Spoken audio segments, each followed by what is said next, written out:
விஜயா சொல்றாங்க ரோகிணி கிட்ட, பிள்ளையார்ல இருந்து ஆரம்பிக்கணும், அப்பதான் வேண்டுதல் பலிக்கும், தூக்கி போடணும் ரோகிணி. சொல்றாரு 5 நிமிஷத்துல வந்துடுறேன் மேடம், எல்லாரும் ஃபேமிலியா கோயிலுக்கு வந்திருக்காங்க. தீவா சொல்றாங்க ரொம்ப லேட் பண்ணிடாதீங்க முத்து. சரி மேடம். வேண்டுதல் நிறைவேறணும்னு வேண்டிக்க ரோகிணி. ரோகிணி கிட்ட கற்பூர தீபம்னு விஜயா சொல்றாங்க.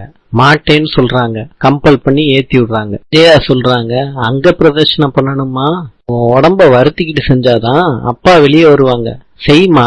மனோஜ பாத்துறாங்க. ஆறுக்குள்ள போய் ஒளிஞ்சுக்கிறாங்க.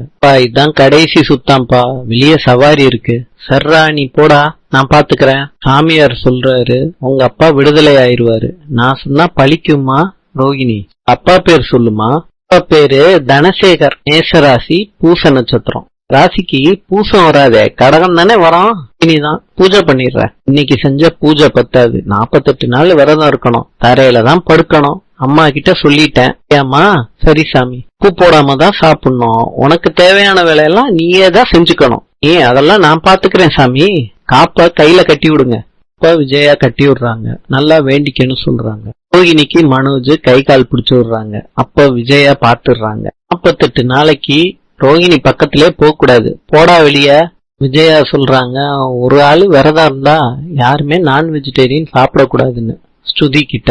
ரோகிணிக்கு தேவையானத மீனா செஞ்சிரு அப்படின்னு விஜயா சொல்றாங்க.